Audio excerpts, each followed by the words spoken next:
So we head into the home straight for game week 4. And dare I say, it's been a fairly good start to the season so far for Team TSZ. Not perfect, but 202 in the world, 212k in the world. Not too bad. Tristan, can you run us through game week 3 for us? Yeah, I can't complain at all, to be honest. I mean, I would have taken this before the season started.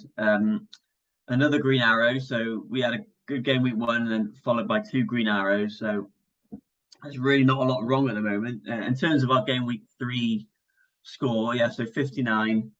Perisic was a bit of a star there. I know we had a bit of a debate last week on the call about whether to start him or not. So, like, pleasing to obviously see that come through. Um, Andreas as well. We were one of the few managers who started and got his 8 points. And then, yeah, Salah captain, reliable as ever. Martinelli is obviously the one of the standout players in the first few weeks, and then the very familiar forward line of Haaland and Jesus just ticking over, I guess. Obviously it was a poor week for the premium defenders, Trent, Cancelo, James. But if you want anyone not to do well, it's probably those because they're so high owned. And then I think Dean Henderson, it looks a great pick in goal. So, and game week 3, great. Yeah, I think we went up 200 or 300,000 places roughly. I have done our kit, by the way. You may have noticed there. Yeah, I like that. In our branding colours. Yeah. And then, so yeah, onwards and upwards. So in terms of game week 4, I don't know about you, but I am struggling to see a move here. The only one that stands out to me that's underperforming is Pedro Neto. Yeah, we've lost. I have an idea for him, but carry on. Yeah, well, I'm all ears because I'm struggling.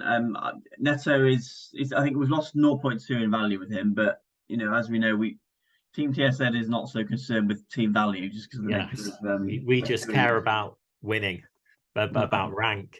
Yeah, value. But okay, go on, Adam. What was the suggestion that you had? Well, first of all, quite funny that Rashford scored after you got rid of him. Indeed, I thought of you immediately. But my idea for Wolves, I want to know how much he costs because I might do this myself. I mean, Neto might someone's trying to buy Neto, aren't they? Is it Arsenal? Yeah. There's interest. There's interest from Arsenal. Is there has Neto dropped in price? I suspect he has because I'm pretty sure he was quite well owned. I mentioned he's dropped 0.2, so he's 5.3 million now. That's rough.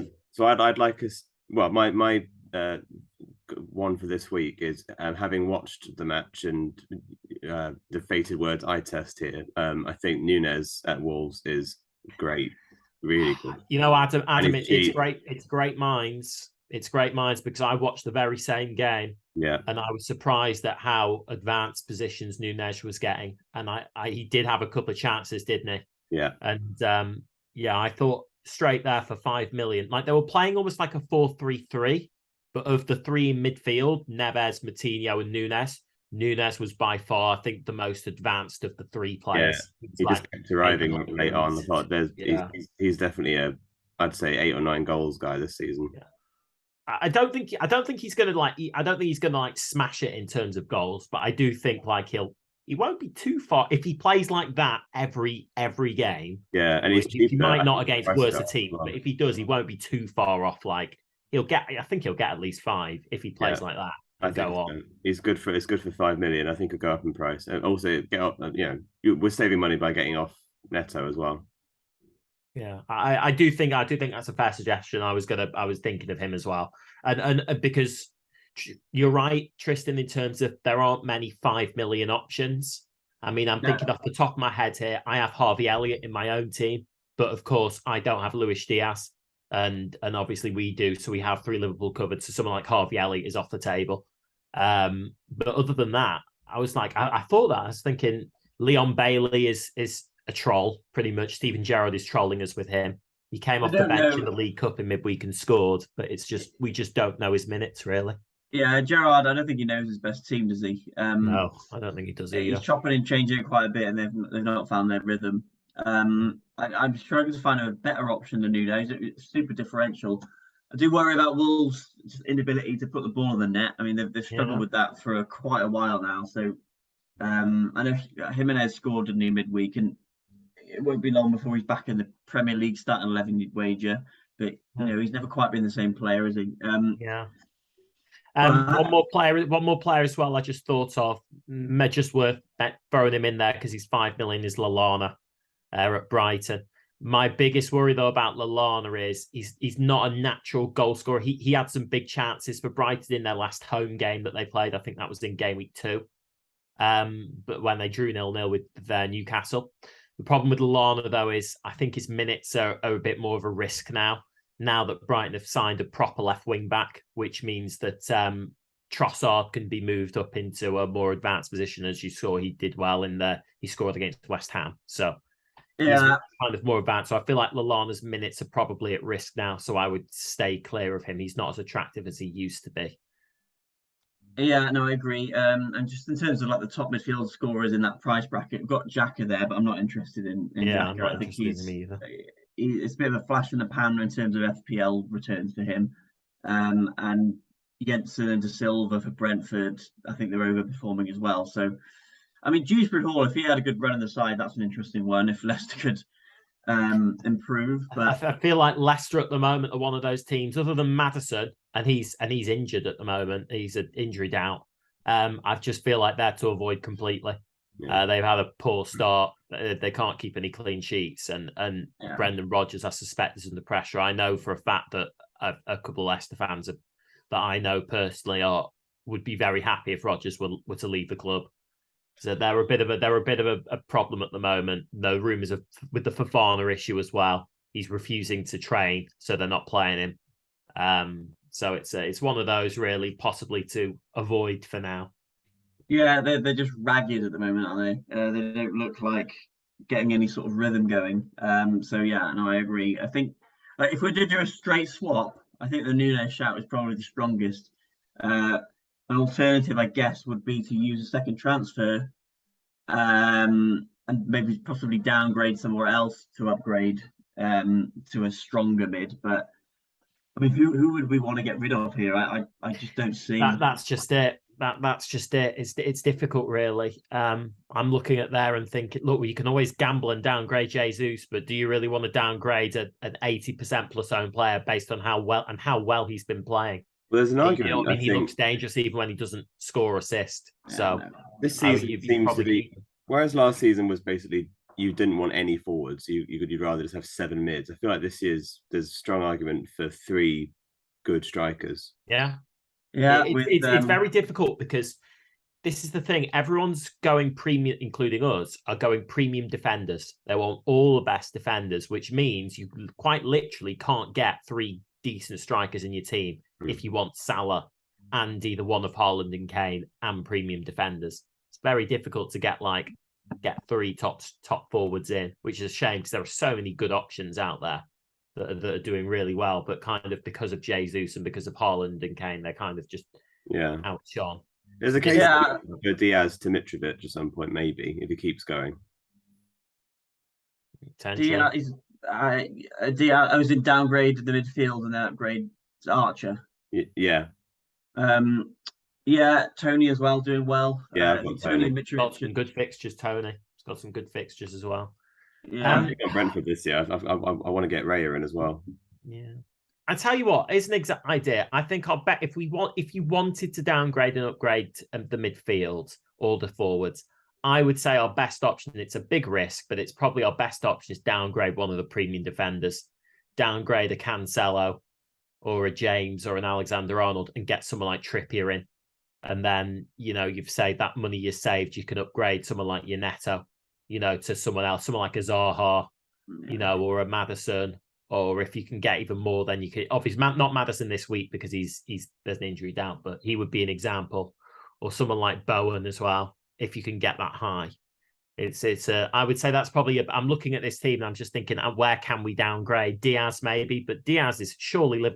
You two are the Liverpool fans here. You'll tell me surely Liverpool are going to improve. They've got good fixtures ahead. Surely they're going to get ahead of Bournemouth at home. You couldn't take them out, could you? I think long term, I could make an argument for Diaz going out. He just strikes me one of those players that needs to score like unbelievable goals. He's always going to be a scorer of great goals, rather than A score of goals. Happens, yeah, like with Mane would just Yeah. score those tap-ins, and I think that's the sort of difference between the two. I highly rate Diaz; he's a highly talented player, but I think FPL wise he could frustrate. So, but yeah, ahead of Bournemouth at home, I think we'll keep with him. I've just been looking at this Nunez's sort of career history for He doesn't have many goals in his history, which is why I was so surprised when I watched that Spurs game and saw like just how advanced he was. Because I looked at his goal rate, I was like, is this guy a regular goal scorer? Because he was 5 million, and thought, oh no, he's not. Of course, that's why he's 5 million.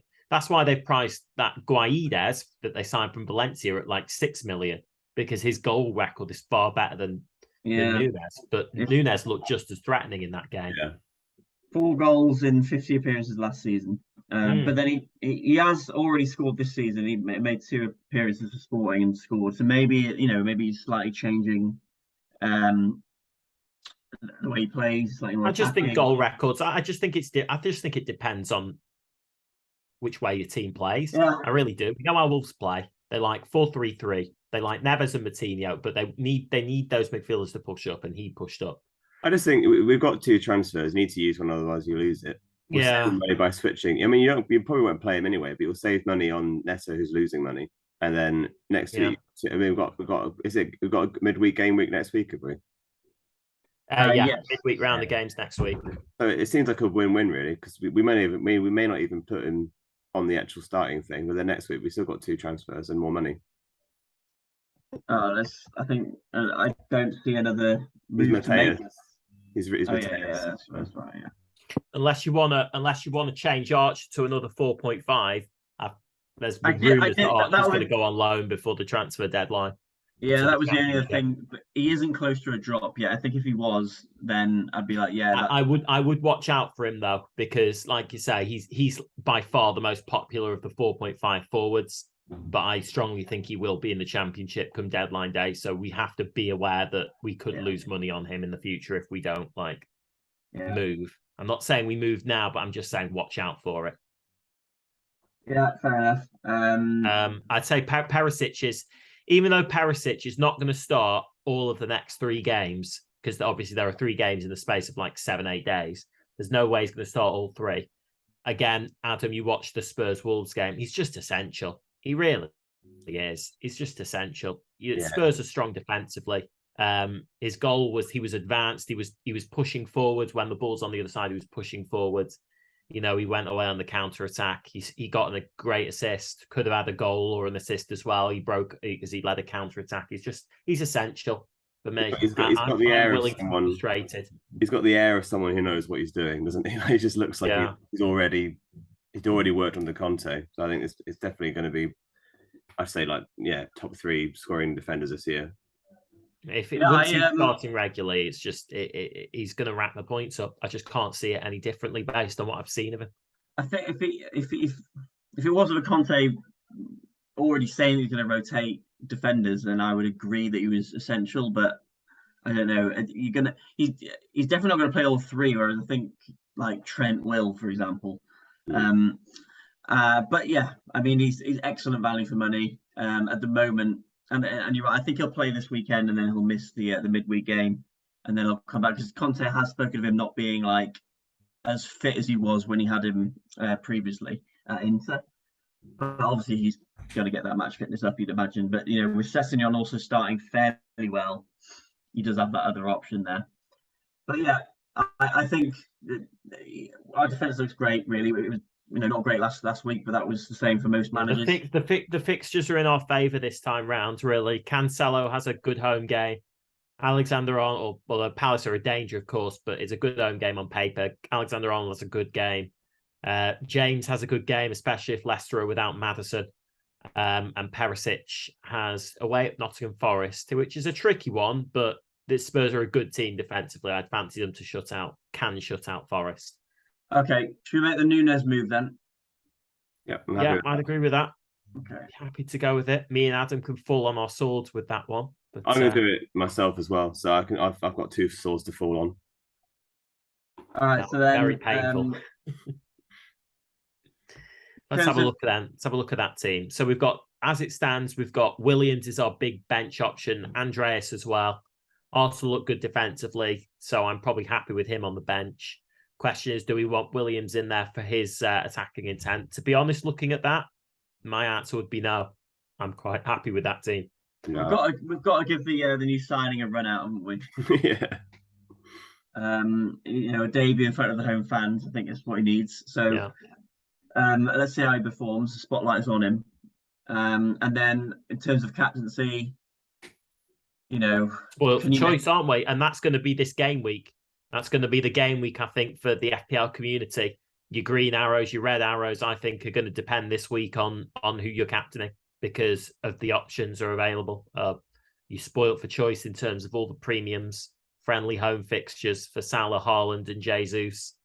It's going to be one of those, really. You fall on your sword based on your captain this week. There's an argument to be made for taking a huge punt on Martinelli. No, I don't think I'd have the guts to do it. No, I mean, we don't need to do this because I need to do something like that because I am languishing. This is the game week where Saka finally scores, I think, because I've just sold in my mind. But yeah, he is due on, isn't it? Those three Arsenal attacking midfielders, though, they are going to rotate goals. They're going to be like they're going to rotate goals all season. Them, I reckon. Martinelli, Odegaard, Saka, are straight in. Well, okay, so I think Salah's just the obvious one, isn't he?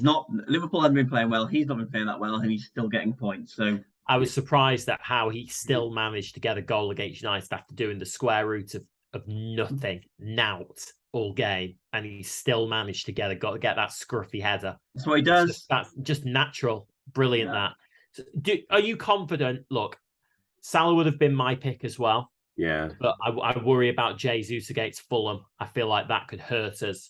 What are your thoughts on Liverpool? Can they score 3 goals plus against Bournemouth? That's my question, really. I can see a penalty at least. So I think I'm not saying there will be one, but I could see him getting a goal just by default. Yeah, it has to be a response after the United performance. I mean, Bournemouth will pat men behind the ball like they did against City. I think they might frustrate us to begin with. Actually they did quite well against Man City before they just got blown away in the end. But I worry because obviously, with all due respect to Liverpool, I'm a big fan of Liverpool, the way they play. Right now, they are not Manchester City. It's a fact. They are missing Mane. I'm not saying Diaz is bad. He's absolutely not bad, but they need a point of difference. Is Jota fit? No. Which is frustrating because I thought Firmino was really poor on Monday, like really poor. And I worry about that 3, that Firmino. Maybe Firmino does better against a poorer team, but but I think Fulham at home isn't as easy as it is we might think it'll be. Obviously, Fulham are poor defensively though. Fulham are very dangerous going forward, but they're poor defensively. They've conceded twice in 2 of their 3 games so far. It's hard to imagine that Arsenal are just going to keep this run going. I mean, they've been incredible so far, but it's in the back of my head, there's still something saying it's Arsenal, and they just won't. They're not going to keep winning every game, are they? But no, I mean, Jesus has been fantastic. He was unlucky only to get an assist last week. And then you got Haaland there. Pepper said that Haaland won't play all 3 games, but I'd imagine it would be the midweek game against. Has he made it clear? Has he literally said Haaland is not playing against him on Wednesday? What he said was every 3 when we have 3 games a week, Erling won't play. Alvarez will. But what that means is, Haaland will still come off the bench in that other game. We don't know. I mean, he had loads of injuries last year, Haaland, and Pep said that, they've done really well keeping him fit so far, but they don't want to take any risks. And now we go into this crazy period where there's 3 Premier League game weeks, then it's European games every week. So I think people are going to start going cold on Haaland at some point and maybe move to Kane, who's more likely to play. But what I would say with Haaland is I wouldn't captain him simply because I think even if he starts, he'll be an early sub. It's the same reason I wouldn't captain De Bruyne, even though I've got him. I just feel like Pep loves his 5 subs. You see it in the Champions League. He absolutely loves that, loves the 5 subs. I feel like Haaland's right. They're 2-0 up against Palace, but he'll be straight off, I think, after 60. 60-70. So I would stay clear of Man City. Sounds I think like it's you're between saying Salah and Salah then. Jesus personally. I think it's behind Salah and Jesus. It's a tough one for me. I do worry about Jesus. He scored 2 goals and 2 assists in his last home game. Alex, I think that you're worrying about him a lot because you haven't got him in your own team, and that's maybe giving you that fear. And that is a big fear. Whereas we have him here, so we'll still get his points. His effective ownership will be over 100%. Are you going for Salah and Tristan? Do you want Salah? Yeah. Okay, Adam, break the tie then. Yeah, I think Salah. I think there'll be a reaction this weekend. Okay. I trust the Liverpool fans, and I hope they do react. Salah will be my captain, by the way. So I absolutely hope he smashes it. I absolutely hope he smashes it. I'm not worried about Salah. I think he should get something. I'm worried about Jesus. Yeah, of course. 80% ownership. If he gets another 19-point haul, it's going to be a red arrow. Yeah. Okay, just a quick look ahead to next week. Obviously, they come thick and fast. I think in terms of captaincy, let's just see what happens this week. If Haaland plays, and I'd be against Palace, and I'd be concerned that he won't play against Forest for sure. Yeah, I would captain Salah again. I might as well just go out and say it. I'd captain Salah again, probably against Newcastle. Yeah, I think. Yeah, I mean, or maybe it could be Jesus' time then. Villa haven't been great, but let's see how they're doing. Possibly. Oh, you just know we're going to get this the wrong way round, aren't we? You just know we're going to get this. To be fair, these sorts of 50-50 split decisions so far this season we've been getting right, which is why TSZ are doing well. Last season, the amount of times the season before we're leaving players on the bench that are getting 10-point hauls. This season so far, we're playing them. Last season, we'd have benched someone like Perisic. So we're making the right decision. So let's keep going with how we are. I would captain Salah for both, personally. Yeah, I'm sure the wheels will come off at some point, but and then like benchings next week. Forest would obviously bench Neco Williams again. Neco's benched. Who have Fulham got? Brighton at home. So Andreas has got to play. So we need to find someone else to bench. Can you just scroll up quickly at the team, Tristan? Martinelli, Diaz. Oh, it's going to be a tough decision for a bench there. Yeah. We could gamble and bench Haaland if we think he's going to be on it. Yeah. We'll see what Pep says in the press conferences. I mean, he's.